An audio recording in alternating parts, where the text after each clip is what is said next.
This is Nancy from. It was a truly proud moment for us at JSBS when we participated in Hebei, Serbia Economic and Trade Cooperation Matchmaking on April 26, 2026.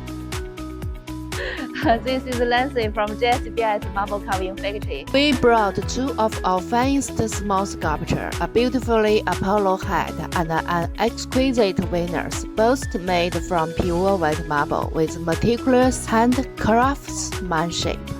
Throughout the meetings, workers received a high praise from all attendees.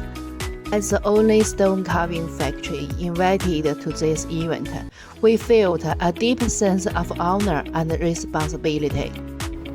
One of the highlights was meeting with Ms. Jelena, Director of Serbia Chamber of Commerce Representative Office in China.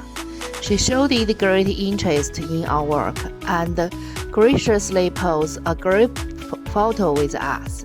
Her positive response affirms that fine stone art speaks a universal language.